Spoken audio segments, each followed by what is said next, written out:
नमस्कार, स्वागत आहे तुमचं आपल्या चॅनलमध्ये. आणि आज ना व्हिडिओची सुरुवात संध्याकाळी केली होती. आणि आज जेवणामध्ये ना मला आंब्याचा रस, सांडग्याची भाजी आणि असं बनवायचं होतं जेवण. तर आज पहिल्यांदाच आम्ही बाजारातून ह्या सीझनमधले आंबे आणले होते.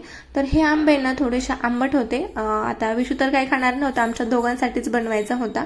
तर इथं 3 मी आंबे घेतले होते दोघांसाठी आणि छान याला बारीक मधून कट करून घेतलं आणि याच्यातला गर काढून घेतला छान. तर आधी आता हे आंबे थोडेसे आंबट होते, त्याच्यामुळे ना मला ह्याच्यात भरपूर साखर घालावी लागणार होती. पहिले तर छान हे सगळ्या आंब्यामधला गर काढून घेतला आणि एका ताटामध्ये साईडला ठेवलं. त्याच्यानंतर मिक्सरच्या भांड्यामध्ये आता बरीचशी साखर मला घालावी लागणार होती. साखर घातली आणि हा काढून घेतलेला गर टाकला, थोडंसं पाणी टाकलं आणि जितकी मला कन्सिस्टन्सी लागते तेवढं मी टाकून घेतलं पाणी आणि छान असं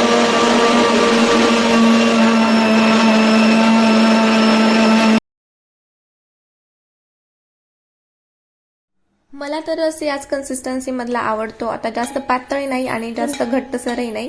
आता हा रस झाल्याच्या नंतर आहे ना मी डीप फ्रीजरमध्ये अर्ध्या तासासाठी ठेवला होता, जेणेकरून जेवणापर्यंत छान असा थंड होऊन जातो. आणि काढल्याच्या नंतर बघा किती छान थंड रस बनून तयार झालेला होता. आणि सोबतच चपात्या आणि वड्याची भाजी माझी आधीच बनवून झाली होती. आता वड्याच्या भाजीची रेसिपी तशी मी शूट करायला घेतली होती, पण मोबाईलमधला स्पेस संपल्यामुळे ना भाजी काही शूट झाली नाही. आणि बघा ना किती छान भाजी बनवून तयार झाली होती. आणि आता वड्याची भाजी आहे ना, हे रसासोबत खायला खूप छान लागते.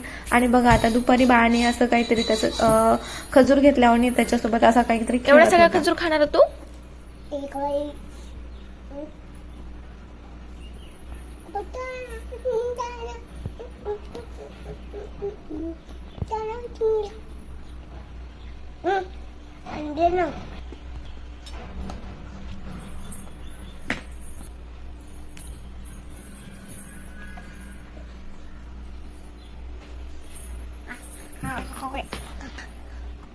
Ikut.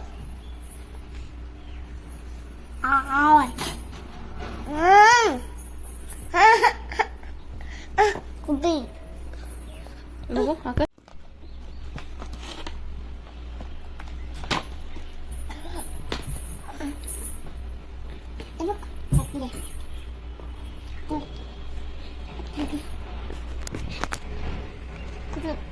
Gedulkan dana.